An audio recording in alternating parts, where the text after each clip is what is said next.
Yeah, AI does not write great study guides so far. It leaves out fact. It generalizes. Instead of giving one policy, it gives many. I've been working on prompts to try to get it to be more direct, but automatically write me a study guide on oil shipping through the Arctic by the Arctic Committee. It's not going to give something usable for delegates.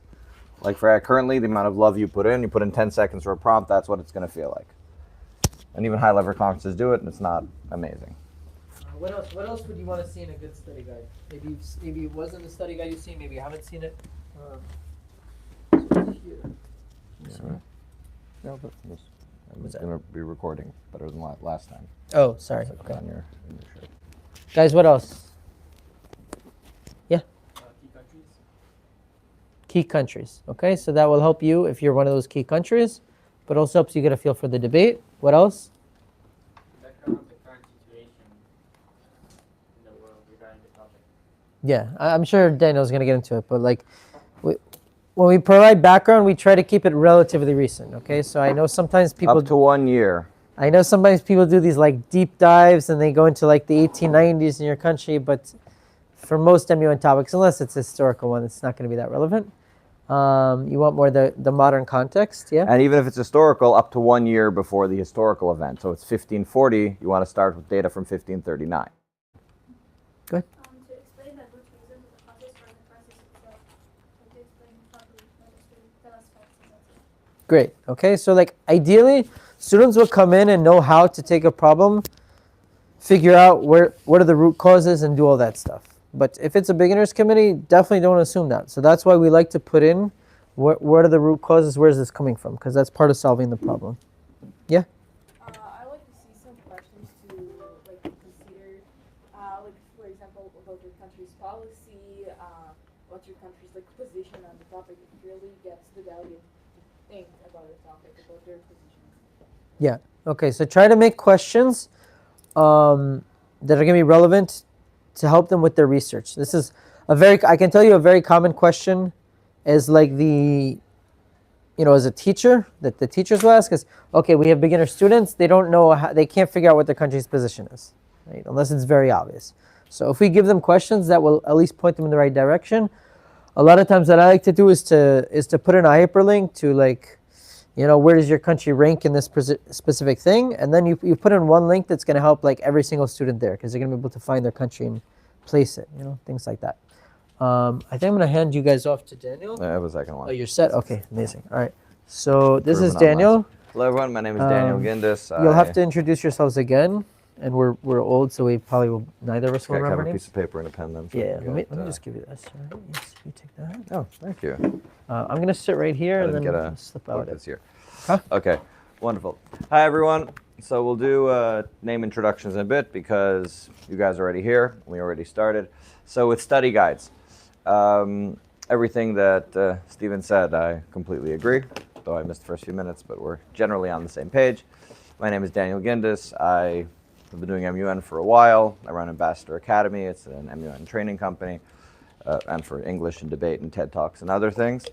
And I got to MUN all over the world, chair all over the world, and part of the dream that Stephen and I have is really helping level up MUN here and make it something much more accessible and universal. You all know how fun and great this activity is, and that 90-something% of the students don't even know what it is or think it's the UN, and people don't necessarily approve of the UN. It's a bummer. This is like one of the best things, or the best thing. For who is this the best thing you're doing in school? For who is it one of your top 3 things you're doing in school? Don't have an Onion Club at school, so we're here just. All right, okay, great. So, Even better. okay, why is it not one of your top things? Because my school sends me out to competitions. All right, great. So some fine. Is it one of your favorite things? Okay, great. Yours? Definitely. So what brought you here? Yeah, I want to be. You want to be a chair, but you don't like MUN so much. No, I like it. It's just not in my throat. Okay, being honest. So basically, fine. Like it enough to be chair. We all are here out of love. It's either our favorite thing or second favorite thing, and that most students in this country don't know this exists is a crime and a tragedy, and it's also a larger cultural shift because extracurriculars, investing in yourself. You have classmates who are minimalists, who are like, okay, I want to get out of school before class is done. I want to get my bagrut. I want to get out. And by the way, that attitude also permeates in life. Like my brother-in-law studied in Academia Tel Aviv Yafo College. He was barely in class. He was working all the time, wanted to get his degree and be out. And there are others who realize that there is a window in time to invest in yourself, to gain skills. Do you all feel, who here feels they have more skills having doing MUN than before? Everyone. We all are more skilled thanks to doing this thing.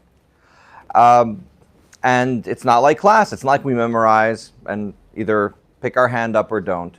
And I could say for classes for myself, I had strategies in high school, how to get teacher not to call on me. First 5 minutes of class, I pick my hand up, I ask a good question.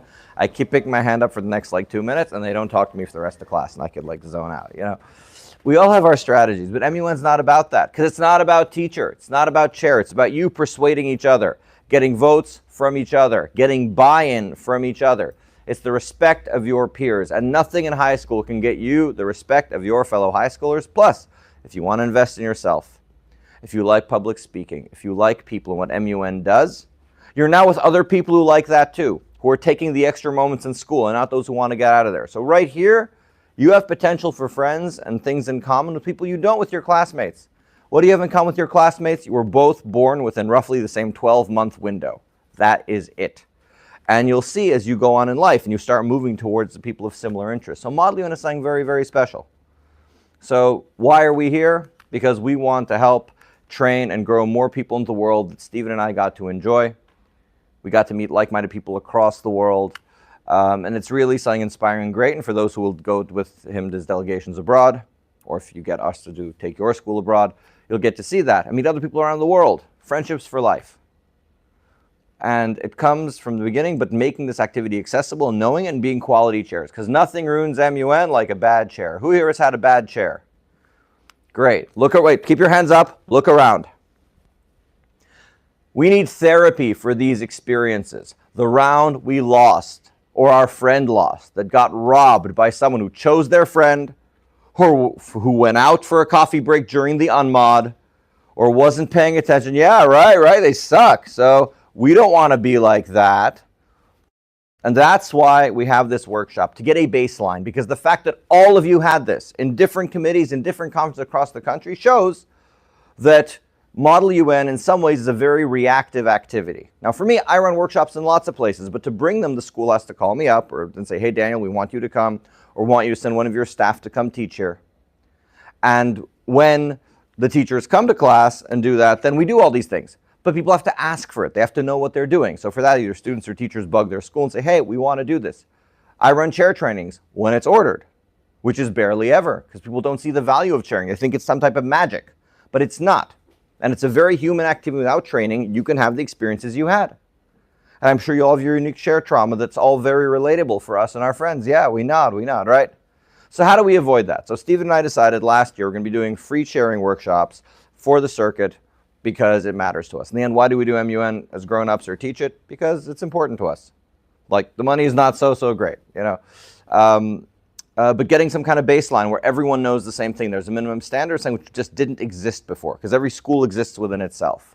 So that's the idea of why we're here and why we're doing it, and our goal today, to reach some kind of baseline. And Stephen and myself, we've both been in MUN. We started as delegates like yourselves.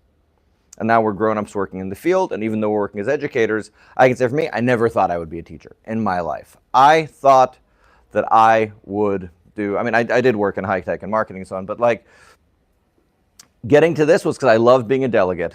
I liked being a chair. I liked eventually being head of academics, watching conferences have good debates based on what I said. And when I would save a good delegate from missing an award because the chair liked their friend who they knew from last time, there was a committee, I think this person's one of the top 3. I'm like, why? They didn't speak once. Explain this to me. I felt good. I felt I was righting a wrong. And when I'm able to guide study guides to not suck, have delegates not use, ChatGPT, which gives 5 policies or spends the entire speech repeating the problem that we know, I also feel that I'm doing good, helping, make some good in the universe. Okay, so, and this is why we're starting here, back to the, agenda for the day that we talked about today, that there's study guides, rules, procedures, best practices, software, keeping track. All of these are holy. Keeping track is holy. All of you should get used to writing a line at least for every delegate who speaks. Because the second you're not writing, it's so much information. It's not natural. Even if you're like a advanced committee delegate, taking that much information is not natural. You don't write what other delegates say, you will zone out. You will miss what is happening. You will miss where an idea started and where someone stole it. So when we get to keeping track and flow charts and an evaluation, which we're going to do later before we have the practice, these are things to do. And I ran a sharing workshop for university students 2 weeks ago. Same thing. It's getting best practices. Okay, so we're going to start with the study guide, but going through all these different things here, we want to give you the tools to be the best chairs. Never leave during an unmod. Watch during an unmod. Divide with the other chairs. You watch this block, I watch that block. We are keeping our eyes on the prize. That person, these three are on their phones, they're zoned out. Okay, write down they're inactive. They're going to have to work very hard to pull it back. This person's really talking well and writing well, but they clearly have 5 people in a 25-person room. Is that going to be an honorable mention? Is that nothing because they're the head of an opposition who don't even play? Things to think about. All right? Now we're starting, so going back, so with this introduction of why we're here, what we're here, and hi. Back to study guide writing. The goal of the study guide is to prepare the delegates. It doesn't need to be too long. A 5-page study guide can be great, but it needs to be tight, it needs to be organized, it needs to be made with love, which means you'll spend as much time on a prompt as you will sometimes pulling it together. Now you can use AI as a search engine, but if you read it and find it has no numbers, no data, it generalizes, you are wasting the delegate's time. If you look at it and you feel, I don't want to read this, they're not going to want to read it either. The human element is very, very important. You've all read good study guides and bad study guides. Second. So the study guide, these are the sections. I'm going to talk about some more than others. And all of this is available on the slideshow. And also there's a guide. I co-run a website called WiseMe with 2 E's, which has Model UN material. And we have how to write a study guide. There's a very extensive article. So if you want it written by people, which pre-AI even. So if you want to read all about that in depth there. But I would say that the study guide should be built like an MUN opening speech. If someone stops reading after any given section, they should have something to work with. And I want to start with one more thing before we jump into the details of this. Your audience is intelligent, and you are all intelligent. If I say right now there was an earthquake in Bangladesh, okay? You all have imaginations. You know what happens in earthquakes. Okay, tell me right now, there's an earthquake in Bangladesh. What happened? Tell me. I'm going to go through everyone. Tell me one thing that you know happened. Yes? Buildings fall. Unstable buildings. What? The earth shook. And then what happened? We know the earth shook. What image comes to mind? Okay. What voices? What do the voices tell you? How many casualties? Good. Lots of casualties. Excellent. Yes. More tragedies of People's deaths. Good. people Running. Hiding. Yeah. Fear. Earthquake in Bangladesh. What comes to mind? Okay. Try to give me something with a number. Something measurable. Yeah. Richter scale. Richter scale. How high was the earthquake? Good. Okay. Fear. Yes. falling down. Falling down. People, buildings. No, The economy falling. Good, good. Yeah. or maybe people in danger and how their future would be after. People in danger, future after. Beautiful, excellent. Yeah. Whatever comes to mind. Real word. Protection. Yeah. Protection. Good. Yes. Trapped under the ruins. Trapped under the ruins. Yes. Number of buildings, institutions destroyed. Good. Buildings destroyed. Yeah. The news covering it. The news covering it. Yeah. The ground ripping in half. Ground ripping in I half. don't know if it's like Things falling. Good. Yeah. Like rescue teams looking people. Rescue looking for people. Beautiful. Yeah. Yeah. Concerned about the future. Concerned about their future. Very good. Yeah. Chaos. Chaos. funding for rebuilding. Funding for rebuilding. I'll take 2 more. Yeah. They're getting Okay, fine. Infrastructure? News. News? Yeah, media news. Media, yes. Or maybe after the earthquake, like some minutes, maybe I'll think about how could other countries help this. How could I? Beautiful. All right, stop. Excellent. First of all, great, great, great. Look at this. I just said earthquake, Bangladesh, and you guys knocked out so many points of research, so many images that come to mind. Now, if your study guide was to start with people died, there was a big earthquake, buildings fell, they're uncertain about their future, how do we help them? It was a certain number on the Richter scale, there's uncertainty, and the economy is crashing. What's going to be? You have done nothing, because an intelligent group figured that out already. When we hear the topic about water shortage, when we hear the talk about, war in some country, or a territorial dispute, or cyber hacking, or, illegal, trafficking people across the border, we get a million ideas. If your study guide generalizes all this, you're not bringing anything new. And when you write this out, or have a chat engine write it out, you're giving nothing new to the people reading the guide. So your introduction already needs to bring the focus points, okay? Focus points, for example, what is some new information that we can have in this topic? If anyone wants to throw it out before I give. What would we consider new information? This is all hard data, but yes. Yeah. Maybe not about everything. Not right. Okay, now what are these everything? Okay. Yeah.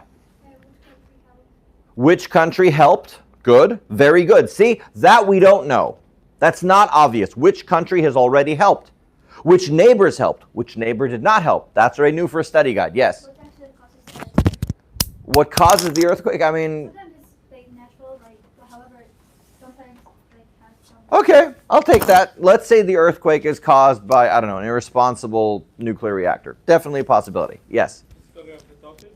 History of topic. Let's get more specific. Past earthquakes, how many earthquakes? Okay, earthquakes in the area's relationship with earthquakes. Very good. Yes.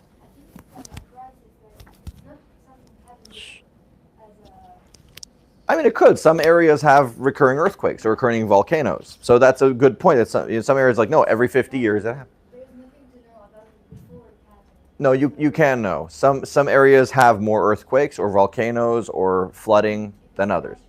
It's natural. It's cyclical. I'm saying that there is a case for this. Some countries have earthquakes, but they had it 50 years ago, so they know how to build accordingly. Like I know a friend of mine. She actually, it's very fun. Just pause. Timeout story.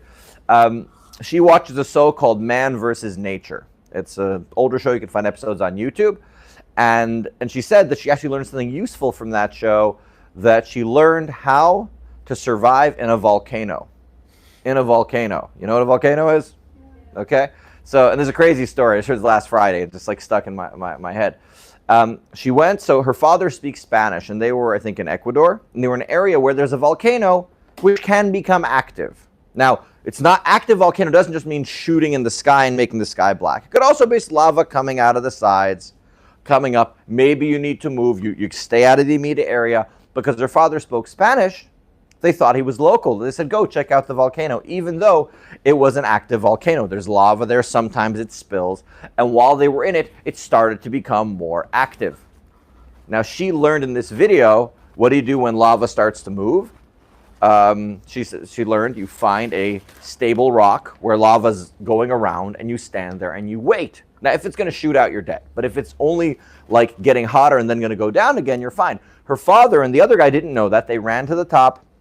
They came down. They were like bleeding. Their shoes had melted because the gases go to the top. That gets hotter. You have to stay on the side. Now, if you're all ever in a volcano, now you know. I didn't know this. But she's saying because she watched this video, she got to know that. Volcanoes are dangerous, we know, but to hide on the side of a volcano, if it starts to have gas because of lava, we wouldn't know. And that's the difference in the study guide. Everything you've said right now is unique information that's useful for the delegates. If this is an area that has an earthquake every 50 years, they know how to react. They probably build either stronger structures or much weaker structures, and they ran away before. How would you feel if the study guide said there's an earthquake in Bangladesh, 0 people are dead, because they get earthquakes every 40 years and they have a good warning system. So they just destroyed their property, but it's not as big a deal because it's an earthquake-ready community. And because, of the temperature, they grow crops there. So they actually have like temporary village over here and then they come back. Different story, right? But we wouldn't know that if we didn't know. And your introduction already has to start with new information. Okay? Any other ideas of things that we would need to see in the study guide that are more specific before we go on? Yes? Which country profits from the earthquake? Interesting. I like that. I wouldn't say that it's in the introduction, but yes, definitely very important to have if the failure of this region or area can impact that. Yes, you had something. How can it shape the future? Given ideas. Okay, ideas for the future? Yeah, that's here for the future. Very good. But more specific, we have to get what about the future? Yeah. Like what consequences that the event has. Very good. Which are the consequences to the country, to the people, to the stakeholders? Yeah. For instance, we all know that Japan actually gets too many earthquakes, so maybe to see if other countries have actually. Bingo. Case studies. Gold. Yeah. Any treaty signed in the UN in case situation? Good. UN past actions. Very good. Yes. The result of the problem and they think Cause the problem. Very good. Topic introduction fits into that. And also history of the topic. Good. See? Yeah. Which countries play a part in it? Which countries play a part? Very good. That probably would also be current situation or history of the topic. Very nice. All right. I'm going to breeze through this because everyone here is very smart, but excellent. You all have very good MUN compasses. That if any of these ideas that we thought and other people said, you have to think of it. You go, oh, that makes sense. Good. That's the right direction. Your introduction here is not earthquakes are bad. It's not, and Bangladesh people died. It's not even how many people died. Tell us about the uniqueness of this situation per this place. Is this their first earthquake? And this is the difference between the earthquake is bad, people are died, people are trapped. You guys knew all of that the second you heard the topic. Treat your delegates with respect. If what you write, because you can write a whole study, I bet right now, if I said I'm going to give 500 shekel to whoever can write me 4 pages about the damages in Bangladesh and earthquake without researching at all, you guys could fill the space with generalizations. And some of it might even be interesting.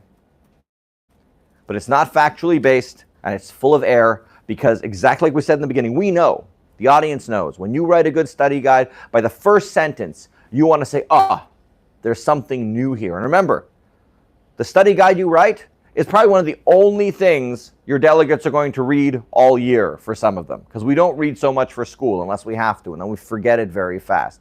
But they will read this with interest and care. And if it's garbage, the whole committee has in common that they all read garbage. Keep it tight.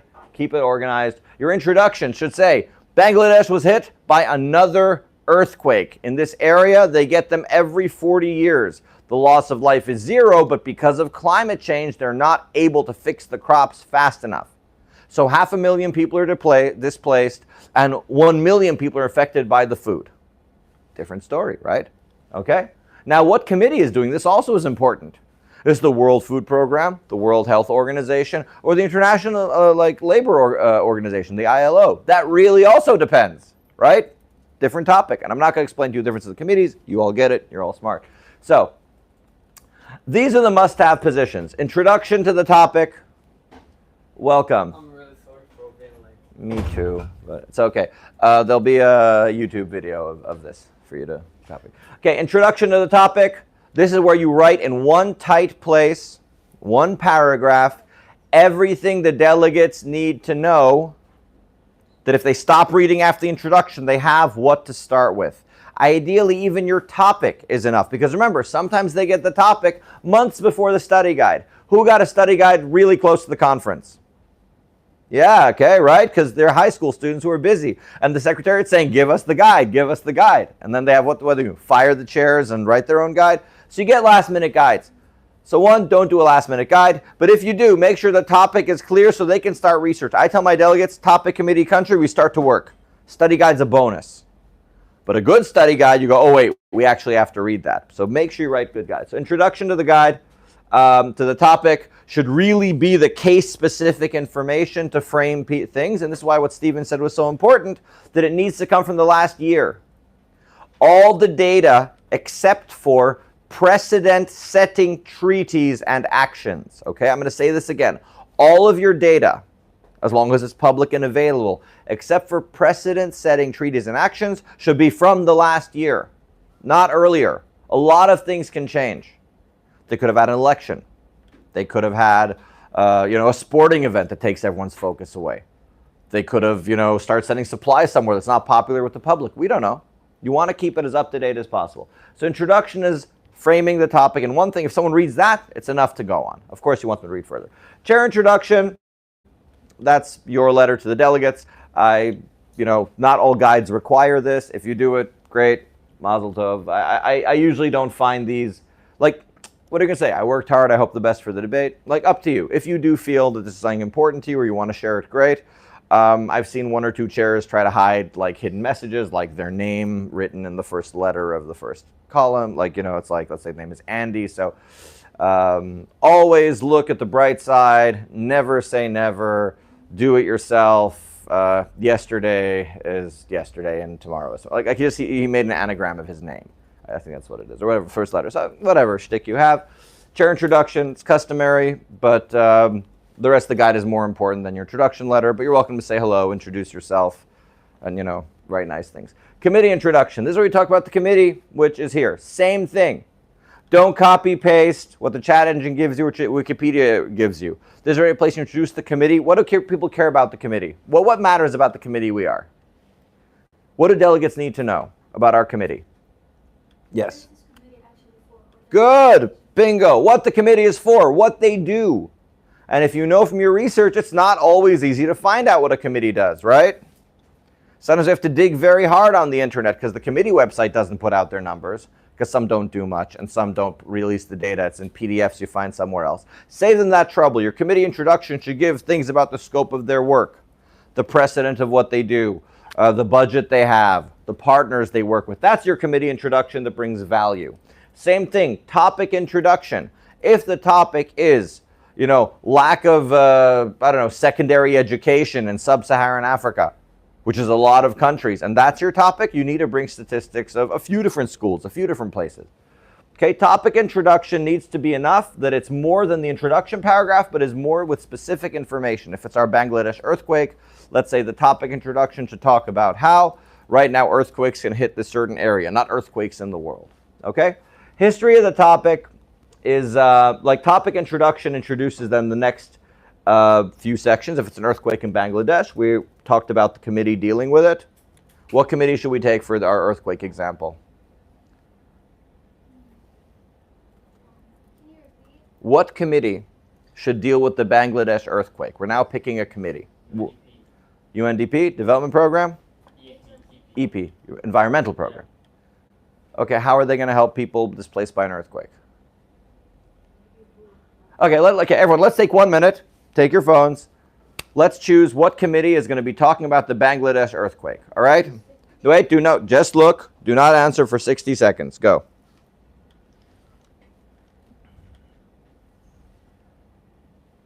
Okay, look for a committee. Write down the committee. Look for a committee. Everyone has to have a committee. Choose one committee. Write it down, remember it, and have it ready in 40 seconds. Okay, I'm just going to go very quickly through everyone. You're going to say what committee should be talking about the earthquake in Bangladesh.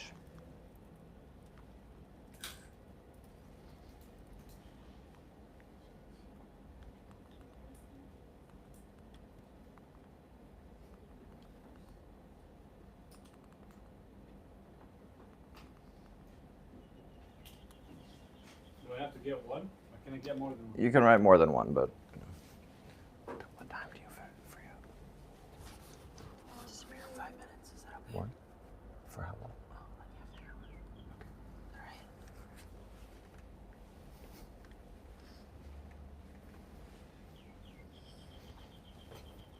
okay. All right. All right, 5 seconds left. All right. Do we all have a committee? Yep. Okay. Let's start over here. Just say their committee. Not why yet. I just want to see what we come up with. Yes? OCHA. What's OCHA? It's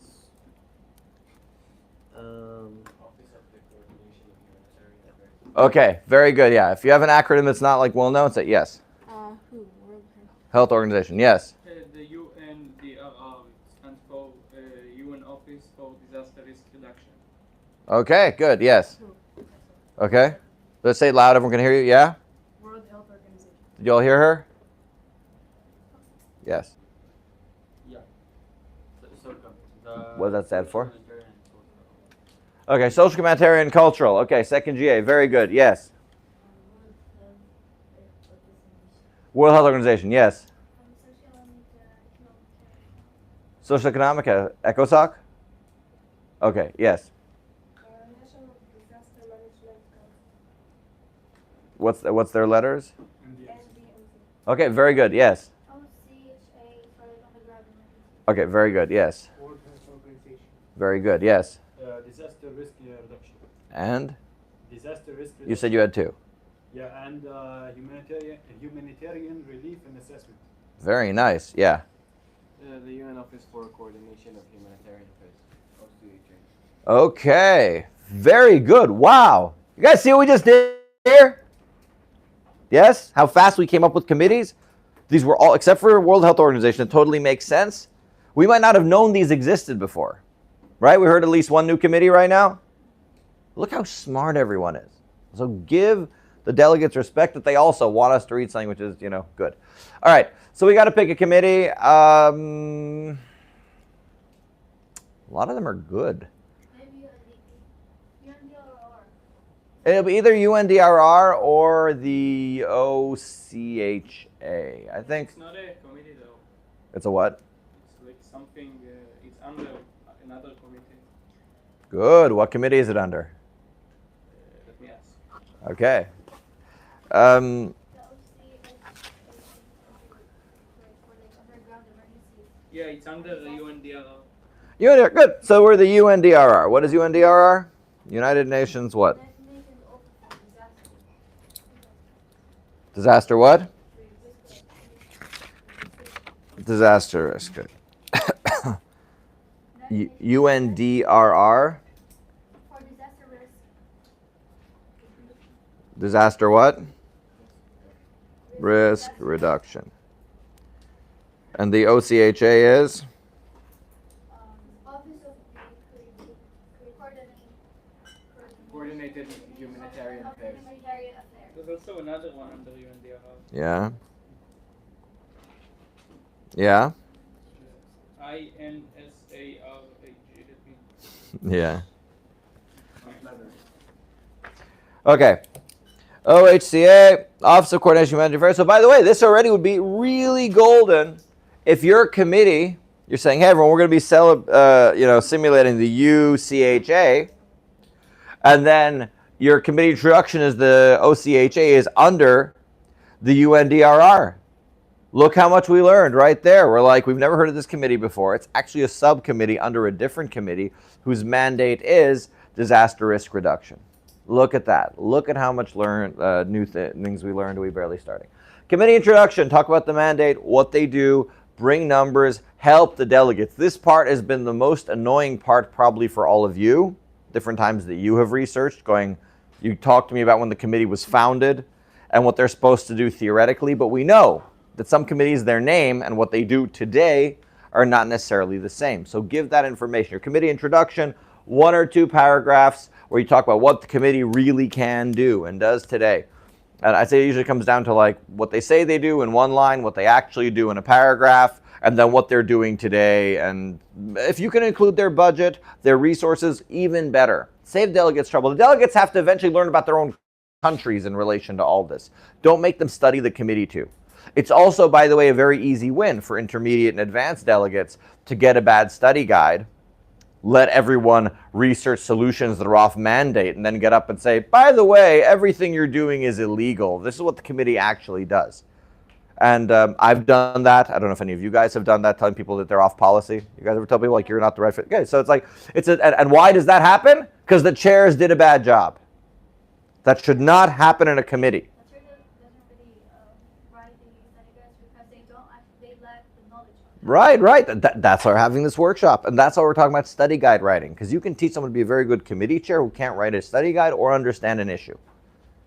You can get them from other conferences. That does, again, we're trying to create the elite of MUN here who understand all aspects, who can be secretary generals and guide 10 other chairs to write study guides. And the goal is bring value. Don't do what is, like everything you don't do in the guide, your delegates have to do later. And you're basically giving an unfair advantage to delegates who are smart and know how to find the gaps in the guide. Like they should win on performance, not how to exploit the things that we don't write, you know? And the opposite, when you're a delegate and your chair does a bad job, I mean, I don't know about need to do it, but it's like, But it's like a smart move. no, for sure, tell people they're off mandate. Just again, just if your chairs are petty, don't insult them. Yeah. It's like I had one time where a delegate told the chairs that their study guide, their entire section on like nuclear proliferation it wasn't legal for the committee they were in, and they were pissed. And he basically spent the whole rest of the conference like building his way back up to get second. Now again, he should have been rewarded for that comment, but they were upset because they felt stupid because they didn't do the work. So, you know, that's what happens. Okay, topic introduction, history of the topic, and then the current situation. The history and the current situation. History, by the way, doesn't have to be very long, but it should say relevant things from before the past year or before the past week if it's an earthquake or month that is important. For example, there are earthquakes every 40 years in the area. Or this country has no experience with earthquakes. This is the first time ever other countries are needed. That's history. History is big things important from the past. Now, if, for example, we're dealing with an area which, let's say, has a drug smuggling problem. If they've had drug smuggling for the past 50 years, but it's still happening today, that's current situation. That's not history because it's happening right now. Okay? So history should be pretty short. It's easy to fall into the trap if you're taking notes here. I'm saying it's a big trap to get stuck in what is most interesting over most relevant. Okay? The most interesting things in a country, the most interesting things in World Cup history, the best games ever, weren't necessarily these past few weeks. But who won the World Cup in the 1990s is not relevant to 2026. Okay? And the same thing, by the way, I found many chairs who pick topics that are interesting to read about but don't bring about a good debate. And as a head of academics, many times that's the discussion I have. They say, we should talk about abortion rights. That's one that every 2 years I get, or 2 3 years I get talked about it. I say, okay, what is our discussion? Well, if people should be allowed to choose their own this or that. And I say, okay, that sounds great. How many countries have flexibility on this issue? And they look back and go, actually, almost none. Every government has a clear policy if it's allowed or not. The ones where it's allowed, say it's allowed. The ones that don't. Very few fall in the middle. Everyone's position is locked. It doesn't bring a good debate. You understand? So it can be interesting to read about. Maybe one country's on the fence. But most UN reps have a clear policy on this, for example. Okay? So there are other topics like it. So a good topic to read about is not a good topic to discuss. So if your head of academics says, give me a topic, it should have a few sides. All right, current situation. Past actions, okay? This is what I said about precedent, okay? So we're clear so far in all this? Yes. So do we choose the topics? It depends on the conference. Some conferences will let the chairs give some ideas, and then they'll tell you what they approve. Some conferences will tell you what to write about, and you have to make the best of it. Or if they are well-spirited, you can say, this is not a good topic, can we change it? I've had a conference which asked me to do a topic that was really broad. I have it written down somewhere in my notes, the name of the topic, and I had to turn that into something debatable, but it was just, about future positive agricultural processes, or something that it was so vague, it didn't mean anything. So you'll see, case by case. Every conference has its own, beast. Some will have you write the study guides 5 times, like at Tidmun, and some of them are going to probably take them last minute and just send them out. So, again, you be good, whatever part of the process you are.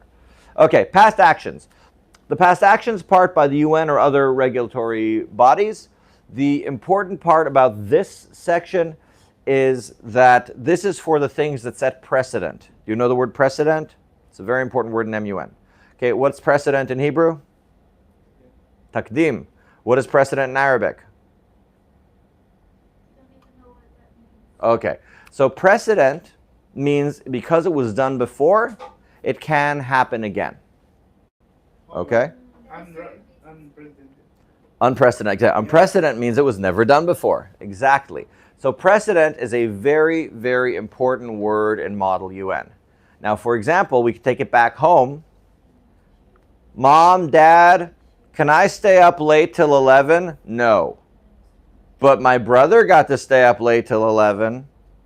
I got to stay up last week. Why can't I do it now? Do you remember these conversations with our parents? Wait, why can't I eat before I go to sleep? Can we get pizza? No. But we got pizza last week and you didn't cook dinner, right?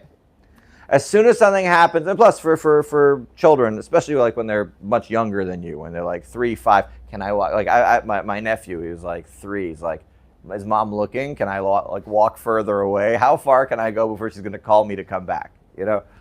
And then eventually she's like, Barak, I see you behind the car. Come back here. And he was like so proud that he got to go that far and hide behind the car. So it's about what you can or can't do. And if it happened before, it can happen again. So that's the rule of past actions by the UN or other relevant bodies. That the United Nations or other relevant bodies, if they did it before, then they can do it again. If they didn't do it before, does it fall within the scope? And if it's never been done, it's much easier to argue saying, that's not us. Okay, yes? When you were talking about other relevant bodies, it also includes like other countries and... Yes. If, it could be an NGO, could be another country. If another country has the best earthquake reduction force, then that's something that should be noted, right? Like they're good at earthquakes and we have one and we want their help, you know. If they're good at fighting a virus, if we're dealing with a virus and they are excellent at virus containment. If they're the best at help curing heart disease, that should definitely be in past actions. Usually it's the UN by the same committee as first, other UN second, NGOs third, but other countries that are worth note can be fourth. But it's important to say this can also fall into case studies. Case studies. This is to my mind, if there are questions, we can, yeah. All right, case studies. The most important section of a study guide, in my opinion, okay? Case studies are other examples from the real world. This is the humbler of chairs, and not having this can lead to a guide that is a vague mess. Case studies, you should bring at least 2. For my clubs that I teach, sometimes I'll bring 4. But the idea is it's 2 real cases that show the topic. In this case, you would talk about 2 other earthquakes that the OCHA dealt with, or 2 other earthquakes that happened in the world that they didn't, and things went wrong. But you need to bring real examples, and when you learn these real examples, it will help you tighten all these other sections, because now it's connected to the real world. Because sometimes we have topics which are more broad than an earthquake in Bangladesh that has real data. One second. Sometimes we have topics that are, lack of water, or flooding like the climate change on island nations. There are a few island nations. What do? 2 case studies let us know what the real issues are. Yes. I wanted to ask, like you said, we have to bring examples. Do I have to explain them, or just the example itself, the name, or like? No, yeah, of course. It's a paragraph saying what happened where. Saying, okay, in this island, the houses, half a kilometer from the shore have all been drowned. Like water has reached up until the first floor. People. Say what they did. Yes, what they did. There's a guide to this. Like it's like what happened, what is the outcome, was it successful or failure, and some numbers. Yeah. Is it like just past action with slightly like modified? So it is not, because past actions is by the UN or other relevant bodies. It's past action by countries. That's why I said it usually would fall into case studies, and a case study where a country did something and what happened as a result. Past actions is usually not by a country. If it is, it's got to be a pretty big deal for it to be in past actions. Because past actions by the UN. What did the UN do before? What did an NGO do before? If someone right now, a country, did, let's say, a special research on this virus and made it free to the world, then that could fall into past actions. But otherwise, it could be case studies if it just was in itself. I'd say, yeah, past actions, if it's the UN or something big global, then it's there. Otherwise, it's a case study. Past action is global. Yes. Case studies is just specific. like- Yes. Each country, what happened to it. Yes. If it's like a given quantity, the topic would be like so known for everyone. If you like search and research about, if we found videos, can we put them? You can put them in like optional reading at the end. It could be extra resources. Like you shouldn't, I would say videos should be extra. If it's a well-explained video, you write down what it explained well and put it over here. Maybe we can make one, like as a gift. If you want to make a video as a gift, go ahead. I'm not saying I'll require everyone here to become video editors, but it could be cool. I haven't seen it done yet. Yes, you had a question. The break is going to be at 12:30. Probably. But if someone needs to like go to the bathroom, you can go and come back. Okay. All right. Yes, there was another. Yes. So, off topic, but how do they choose the best chair? Not every conference chooses the best chair. For the conferences that choose the best chair, it's usually who did a good job in committee and in preparation, who was easy to work with and didn't cause headache and kept good practices. So like, be easy to work with. Again, look, you can fight for certain academic issues. Each conference depends on who they're checking, but that's probably what I would, judge best chair on. Yes. But on this question, if they wanted to interview us, are there like some points that we actually should take into consideration while being interviewed? On why to be a chair? Yes, as a chair. When you're applying for a conference? Yes. I would say just focus on the qualitative things here. No, because like for instance, they ask us some like real questions regarding MUN and stuff. So should we like? I feel like we need to be ourselves. However, is there something that we need to show or to prove for them in case or? Okay, so that's already going to come later in the chairing workshop, but in one sentence, you should be yourself. But if they ask you a judgment question, give the judgment you think is right. If a delegate hides another delegate's laptop, so they can't work on it, their resolution, and then you find the laptop, should the person be like kicked out of the committee? Should their resolution be banned? What do you do? Like, you have to think about it. We deal with these. Now, usually I say, tell the secretariat. That's like the first answer. But yeah, it's showing you have sound judgment. That's usually the case. Okay. Case studies about countries, possible considerations for the future. Like this is a section saying what could happen now. If the people don't have housing, winter is coming. That could be bad. If right now more water doesn't come to the area, they'll miss planting season. What do we do? So these are things that haven't happened yet and considerations that should happen. Then the conclusion, sometimes the future is conclusion, but the conclusion sort of goes over, as we've seen in the introduction and the committee, this earthquake is something really, really bad. The UN has worked to help earthquakes like these a few times. Here's 2 case studies of other earthquakes. Keep this in mind. Conclusion should wrap it all up in a paper. And then the biography references section, most study guides require them, where you say where you got your information, where you researched. You can find sources for them. If you're using AI for research, say, hey, where did you get this? Don't make things up. I have to tell my AI often, don't make things up. Say, I don't know, because it will lie. It's like, give me the letter of an earthquake victim. It makes it up. It's in like, is this real? No. Sorry. You guys know this. Optional sections. I call these optional sections because they don't have to be in a guide to be a good guide. And I want to make a few points about each. First, block positions. I personally don't like to put them in study guides. This is a Daniel point. Because of the mistake that many chairs make. When they write block positions, I've seen them do the US, the EU, Russia, China, and the developing world. Bad. You're forgetting all of Asia. You're forgetting all of South America. You're forgetting all of the North African countries that are like in ECOWAS, Northwest Africa, that's its own economic entity. So if you're going to do block positions, include something for all the blocks. Okay? Otherwise, don't do it. It is very easy to do the US and Western Europe because, why? Why is it so easy to publish about the US and Western Europe when it comes to block positions? Same ideas. Why else? Why is it easy to publish about them? They're successful. There's another reason. Yes? Why? Good. Why? They are more developmental. Why is it easier to get information about the United States than any other country? China's the second to most influential country. Why can't we get information about China the same way?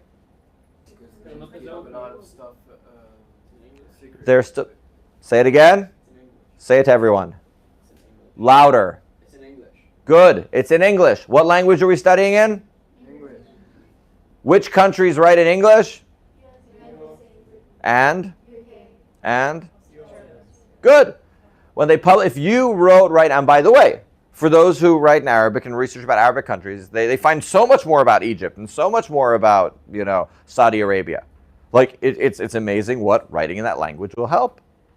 right? And you can, by the way, and you can see that there are things written in, Hebrew news that you won't find in the international press. That's the way with every country. But if you speak Spanish and you research in Spanish for Latin American countries, you'll find a lot more. So it already skews towards these countries. So if we're a chair looking to save time, it's easier to find the EU, one language is English, and the US, and countries who publish in those languages, but usually countries that are rich enough to have a foreign language press, in this case, an English press. Russia Today, Al Jazeera, these are non-English speaking countries that publish in English. France 24. But these are outliers. Many countries don't invest in English, Israel, but there are many countries that don't invest in English language media in their own country. So we got nothing on them. Okay? What is the status of Defensor Sporting, a team in Uruguay? And I only know this team because I wrote about it in a paper with a friend of mine from Uruguay. We couldn't find anything in English on them on the internet when we looked. This was a few years ago. Okay? So when you write block positions, make something for all the blocks. Think to yourself, and like if you divide to Western, weird, which is Western, industrious, democratic, educated democracies. Okay, so like if they fall into the Western rich countries, they likely have a similar opinion. But what about Eastern Europe? What about Latin America? What about, North versus South Africa? What about, the Middle East? Asia can be divided into a few different regions. What about countries that are uniquely sort of standalone, like Turkey, like Kenya? Yeah. I don't know if you said it or not, but like if I went and searched like in a source that's in Arabic, I can't just go and translate it into English. You totally can. That is recommended. Recommended to find additional information beyond your regular search. Do not be limited to English search. Today's search engines can do more, but still, you're not going to find anything translated as you will in the original language. Yeah. Could we replace that section with like key countries? Because like blocks, I think the delegates themselves need to actually find out. So the problem is key countries usually skews towards America, China, and a few others. So I'm saying, like, again, I want to say block positions, some study guides require, some leave it optional, some say don't do it. Okay? I'm giving my own, this is my own personal opinion, is that block positions skew towards certain countries. And key countries skew towards certain countries. So in my opinion, if you're going to do this, make sure you give something for everyone. Don't give 2 giant paragraphs on the EU and the US, nothing for Latin America, and 3 lines on China. Many committees also will skew towards the world versus China, or the world versus Russia. And those are bad setups because it really puts one country or 3 countries against everyone. Try to find something where the debate can go in different directions. Okay, I'm saying this is the blind spot of block positions. It skews towards blocks that have more press on them and forget certain parts of the world. If you're going to do them right and right. This part of the world, this part of the world, this part of the world. You're usually going to need like 5, at least 5 or 6. And key countries also will favor certain countries. I'm saying keep in mind, key countries, it's tricky. And I also it also brings another chairing question. When you give your suggested countries lists, if to have the country being talked about in the room. Like for It's- instance, yeah. for example, for like historical communities, they sometimes show the dispute between 2 countries or like 2, I don't know, continents or something like that. Therefore, that's what I meant by key countries, like for the USSR and USA. So the dispute is actually between them. So like we could give the committee or the delegates kind of a background on those 2. Okay, so it's a question. Are they both delegates in the committee? Yeah. So I think that really favors them. Like I would say this, for that type of thing, I'd say it's not a good topic if it really just makes 2 countries against each other and the world are just there to vote on a referendum. Like you're basically handing those countries an advantage as far as being talked about. Or if it's a better room, a disadvantage because the rest of delegates will shut them out of the discussion saying you don't represent yourself or it's unfair or whatever. So structurally, I think that should be avoided where it can. If you have to do it, I'd say if anything, then try to give as much room for all the other countries. Don't say key countries. Say why Vietnam's important, why Laos are important as countries building like other factory production next to China. Talk about why, Mexico is actually now building more than I would say this, if anything, try to keep, here's my conclusion for block positions, all right? I got it. After years of MUN, I have one sentence. Keep the playing field even, okay? Try to make something for everyone and balance it out. If the study guide favors some countries, give research for others. Whatever seems to be the largest, give large. You want to give a fair playing chance to every single delegate. Like Cabo Verde, it's a country we didn't know existed until a little while ago. Okay, same thing. It's got 500,000 people. Why do we know that? because they did well with football. And that's like, again, that they were able to hold against a good team. It's a more level playing field. Okay? Guiding questions. These should be made with love, okay? Because you can all write general guiding questions about an earthquake in Bangladesh right now, but that doesn't mean that these questions are the best questions to write, okay? So your questions should be topic specific and actually helpful for the delegate. How many earthquakes does your country have? Do you even care that an earthquake happened in Bangladesh, you know? Okay, so guiding questions should be questions that are, again, like your study guide should have answered all the basic questions about the topic. Your guiding question should help your country in its own research, assuming your study guide is good. Because I have seen questions saying, what do you think the problem is? You know, and it drives me crazy. It's like, what was the study guide for? Oh, they just wrote it without any research, thinking they're bringing something new. Like the amount of work it takes. By the way, remember, I say when we do MUN, there's 1 minute research, 5 minutes research, and 20-minute research. And when we asked in the beginning about the earthquake, what are the issues? With 0 seconds, you all had a lot to say. That's the obvious. When we stopped to think a little bit, it got better. So stop to think, go deeper, take the extra time to map it out. You're right, saying good. Optional reading. I don't know that people really read the optional reading, but if you find a good video, a good resource, whatever, this can be really nice. I don't require it in guides because I don't think chairs have to look for optional reading, but that's me. When you're heads of your conferences, you can decide to do otherwise. It's nice. Who here has read the optional reading in a study guide? Anyone? Okay, good. Was it useful? Good. Okay, great. So there is a case for that. All of those who said it, good. So I'm saying, I call these optional sections for that reason. Optional reading, I think what you can do, what I've done, is when I'm researching, if I find something good, I put it over there. And then I leave it and the delegates can decide what to do. Okay, clear over here? By the way, I want to thank you all. That discussion for blog, I can now say level the playing field. It helped me get a sentence I've been looking for a while. Study guide writing. So I talked a bit about this. Good topic, something which is debatable versus interesting. Interesting to read about, fires us up because of the moral right, doesn't make it something which is good debate, okay? Good debate topic means we can see there are countries who will have different opinions. Should we send more shipping boats through the Arctic, okay? It avoids Hormuz and danger, but it also can bring more environmental damage to the Arctic and break ice and help climate change. What are we gonna do? It also means less shipping through Suez and maybe through the Panama Canal, who make money on those shipping tariffs. So if you're Panama or Egypt, you may have a different interest than a country that does not have a port. If you're France and care about the environment, maybe different from Russia, who have a shadow fleet of ships who aren't licensed, who are, traveling through that part of the world. Yes? If we're just 2 blocks, it doesn't mean that the debate will be bad, right? I mean, most topics usually come, I'd say about half come to a big yes-no question, but it's not about the big question. If you're getting the big question, that's a beginner room committee thing, because the real question is the nuance.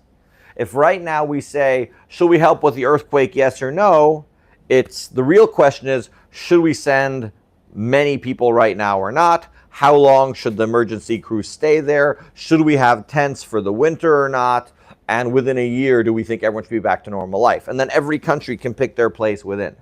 There's a choice within policies. If I say right now, should we have a break at 12:30 or not, it's very different from should we have a half-hour break with you guys going to get food? Should we have a 10-minute break and a longer break later? Did you even eat breakfast today? You understand? So if your room splits into 2, it's more of a beginner room thing. And an intermediate and advanced should already be looking to create the nuance, looking to create the extra issues. But it doesn't mean the committee is bad. It doesn't mean the committee is bad. Again, look, it depends on their level. If an advanced room split into 2 blocks and they're really discussing one issue, yes, no, yes, it's badly handled. 2 blocks in a beginner room completely makes sense, but it is nuance that lets the thing split up. Like I saw a discussion on the Western Sahara. Are you guys familiar with Western Sahara? It's a territory south of Morocco. The Morocco says is theirs, and Western Sahara, which is mostly desert, say it's their own. And then there was a discussion in a committee with Morocco and France and other countries on the topic. Now, we knew there would be no agreement because of the nature of the territorial dispute. So what did the resolution talk about? Expanding shipping rights, fishing rights. Everyone agreed they can do more fishing in the area. And wow, majority. So it wasn't on the topic, but it did bring agreement between everyone. So because of the nature of policy, there are many different possibilities, and it's for the chairs to try to, I'd say, specify, saying right now with the earthquake, yes, earthquake bad, but are emergency services trying to dig 20 stories down, which means you may have to cut off arms and legs of people trapped to get the people below before they run out of air? And are we sending a long-term crew or a short-term repair crew? How many doctors are we asking for from countries? Because doctors who go means they're not in the country they are. This can't really be a global ask. Maybe there should be a criteria. Countries either above a certain GDP, or without, more correctly, I'd say this amount of doctors for this amount of people. That's who should send doctors for 1 month, not 3 months. The whole room could split. We all agree they have to have doctors, but they go home after 1 month, 3 months, and 6 months. That could be the debate. You understand? So it's not should we help the earthquake. Where it breaks the details. Model UN is all about details. The one who decides, and it's basically the saying I say for MUN is in your opening speech, you're telling the committee, hey, I'm painting a picture of the world and I'm inviting you to join me. And whoever's picture of the world sticks usually wins with their policy because they have persuaded what is going on. If we say right now, earthquake in Bangladesh, they have it every 40 years, they're fine, we should send a team of experts to survey for the next 6 months, and then we'll decide what to do again, possibly dropping the topic forever. If that wins with a majority, then the room doesn't care, and that's a policy. And nothing gets done. But no one sends doctors, and that works too. Okay? All right. Process. So for research, research, take notes, writing, editing, and proofreading. If you need to choose the topic, find a topic that interests you. I would say, though, again, take like 5-10 minutes. What I do is I go to the Economist newspaper and I look at their table of contents, and that's where I find my MUN topics. If there isn't a topic that's like burning in my mind. I also read the Economist every week or so. Now I read it more like every 2 or 3 weeks, but back when I was an MUN delegate, I read it every week. It really gives you an updated picture of the world. I very much support this, this newspaper. And for one of my MUN students, his twin brother asked what he can get him for his birthday. I said a subscription to The Economist, and he thanks me to this day. So I don't know if you guys keep up in the news outside of MUN, and I don't know your practices, but I would say if you're looking for study guide topics, this is what I would recommend. You can get a sign up for free to The Economist. The table of contents, this week's issue, just go a few weeks back. You'll find something that'll trigger something in your mind. It might not be the topic, but it will trigger in a direction by bringing about things you wouldn't normally think of. Okay, like use of AI in hospitals, or trends in adoption in the developing world. You know, how many children get brought from here to there and the standards they give. Or medical tourism. I had a really great debate in my club in Ono College on medical tourism, which I learned because I looked through the table of contents, talked about medical tourism, and I started to look into it. So that's just one place about researching topics. But again, you can do whatever you want. You can decide there was a topic 3 years ago that you debated that wasn't as good and you want to fix it. You know, like whatever direction it is, just remember, if you feel passionately about it, make sure it's also something debatable, not just interesting. Okay, I've seen this go wrong in many ways. Okay, like if you have a dream topic, great. Just make sure it's debatable before you bring it out there. And the same goes for some of the crisis committees we have in our country. By the way, is the speed that I'm speaking okay? Yes. All right, I just realized I got excited. Okay, research the topic, take some notes. I would say take your notes along this, like what is my topic? Do I have some case studies? And so on, okay? Write it out. Again, I think it's not likely people are going to write every single part of it, but go over it. Make sure it's with love. Does every sentence bring something new? If it doesn't, cut it out. We actually had a conference in Haifa 2 days ago on Sunday, which had also high school delegates. And one of the committees, like they made a clause that had so much promising and like one-liners. We're going to have tracking missions and scientist evaluators. It was about the Arctic shipping thing. And the chair said, okay, give me the details, give me the funding, this, that. The amount of information they were missing, they wrote it so vague, they cut out the clause rather than trying to fix it up. So for writing, keep it tight. A 4-page study guide, 5-page study guide is great, but each section should be good. Okay? Editing and proofreading, review it, make sure it makes sense. It should be something where you go like, You feel good after you read a good study guide. I saw from Lakeshore MUN, I don't even know if they exist anymore, it's a Canadian MUN, their study guides were 3 pages by definition. They told their society the study guides have to be 3 pages, no longer. It was the best study guide reading of my life. Gold. We have some of them on the WiseMe website, I think 2 or 3 of their guides they let us use. So good. Like they really, like it's, Abraham Lincoln has a quote where he says, "I'm sorry this letter is so long, I didn't have time to make it shorter." So when we write freely, it's long and junk. And Alex Hormozy, I don't know if you guys, anyone know who Alex Hormozy is? Right, he's a business personality on YouTube. He says to write his book, he wrote 100% energy to get it from 0 to 80.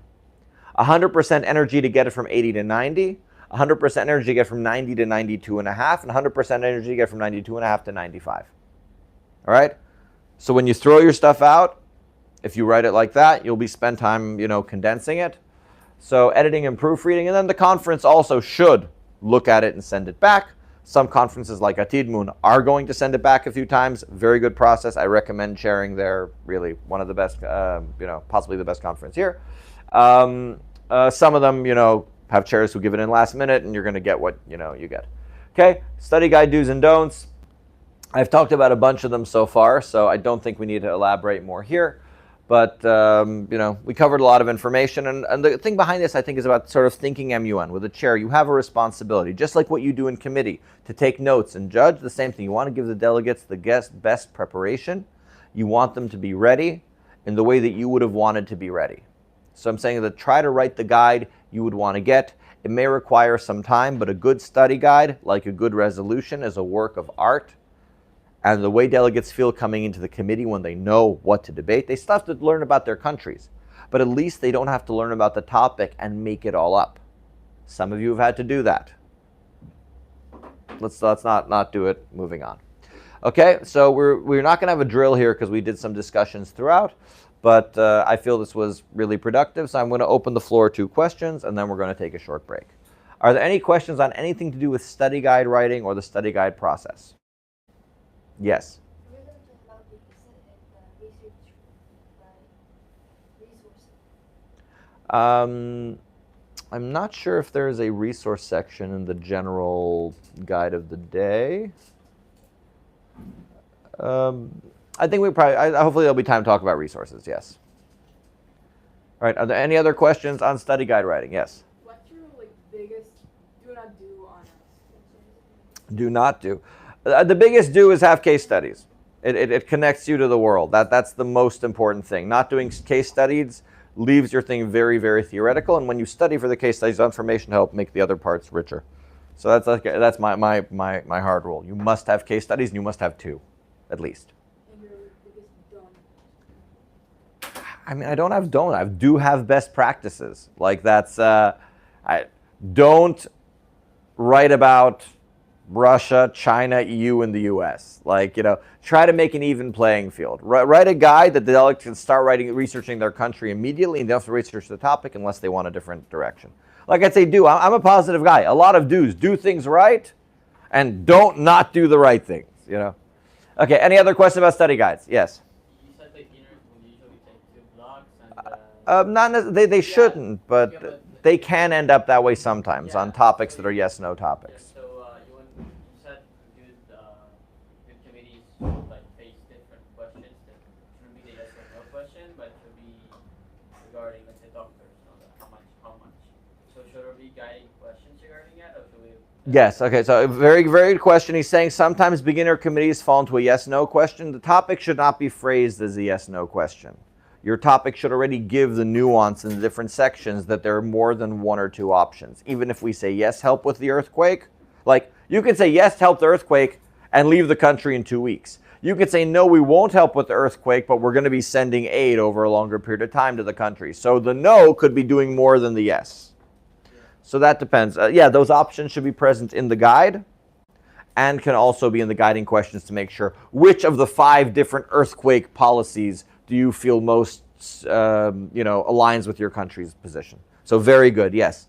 Try to avoid that for beginner rooms because, look, some topics are going to be very specific. Like, should we extradite, drug lords from a certain area? So that's a yes or no. But even there, who should extradite?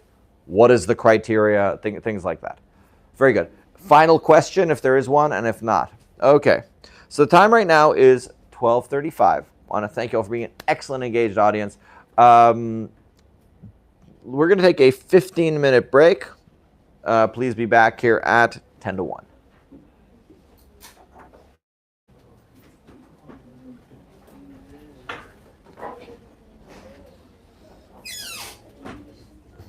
Oh, 2 people are watching. Oh, it's live.